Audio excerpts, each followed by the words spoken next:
দ্রুত নির্বাচনের রোডম্যাপ আসছে জানিয়ে পররাষ্ট্র উপদেষ্টা তৌহিদ হোসেন বলেছেন, দেশে বিদেশি বিনিয়োগকারীদের আস্থা ও বিনিয়োগ আরও বাড়বে। আর এখনও দেশে ৪ মাসের রিজার্ভ মজুত আছে। আতঙ্কিত হওয়ার কিছু নেই বলে জানালেন বাংলাদেশ ব্যাংকের গভর্নর। সুশাসন নিশ্চিত হওয়ায় হুন্ডিতে টাকা পাচার কমেছে জানিয়ে ডলার অস্থিরতার জন্য দায়ী করছেন বিদেশি মানি এক্সচেঞ্জ হাউসগুলোর জোটকে। রাজধানীর একটি হোটেলে ব্র্যান্ডিং বাংলাদেশ শীর্ষক ব্যাংকিং রেমিটেন্স অ্যাওয়ার্ড প্রদান অনুষ্ঠানে পররাষ্ট্র উপদেষ্টা তৌহিদ হোসেন বলেন, বিদেশি বাংলাদেশিদের রাজনৈতিক অস্থিরতার জন্য ইমেজ ও ব্র্যান্ডিং নষ্ট হচ্ছে। খুব দ্রুতই একটি নির্বাচনী রোডম্যাপ আসছে বলেও জানান তিনি। যাদের একটু ক্ষমতার সাথে যোগ সাজশ আছে তারা জোর করে অনেক কিছু আদায় করে নেওয়ার চেষ্টা করেন এবং সেটা নিয়ে কিন্তু আমাদের অফিসারদের কর্মচারীদের প্রচুর দুর্নামেরও সম্মুখীন হতে হয়।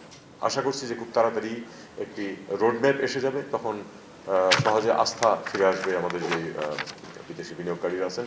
একই অনুষ্ঠানে বাংলাদেশ ব্যাংকের governor doctor Ahsan H Mansur বলেন, রাজনৈতিক অস্থিরতা সত্ত্বেও রেমিটেন্স প্রবাহ স্মরণকালের মধ্যে সর্বোচ্চ পর্যায়ে পৌঁছেছে। এছাড়াও রিজার্ভ নিয়েও আতঙ্কিত না হওয়ার আহ্বান জানান তিনি। আমাদের রেমিটেন্সের প্রবাহ, মাঠের অলরাউন্ডার আমি আর ঘরের allrounder Tylox. Tylox toilet cleaner, clean মানেই টাইলক্স। সর্বকালীন সময়ের সবচেয়ে বেশি। এই ৬ মাসে আমরা ডিসপাইট জুলাই আগস্টের ঘটনা প্রবাহ বাদ দিয়েও আমাদের রেমিটেন্স নেট বৃদ্ধি হয়েছে $3 বিলিয়ন। সম্প্রতি ডলার বাজারের অস্থিরতার জন্য বিদেশি মানি এক্সচেঞ্জ হাউসগুলোর জোট বা এগ্রিগেটরদের দায়ী করলেন গভর্নর। দুবাই থেকে রেমিটেন্স হঠাৎ করে ১ নম্বর হয়ে গেছে, সৌদি আরব ১ নম্বরের নাই। কেন?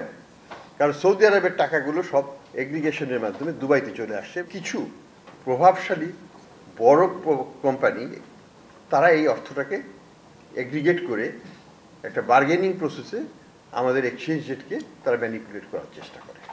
টাকা পাচার ও ব্যাংকিং খাতে সুশাসন ফেরায় অর্থনীতি এখন স্থিতিশীল অবস্থায় আছে বলেও জানান doctor Ahsan H Mansur. Good governance হওয়াতে দুর্নীতি কিছুটা হলেও কমে যাওয়ার কারণে আজকে আমাদের এই রেমিটেন্স।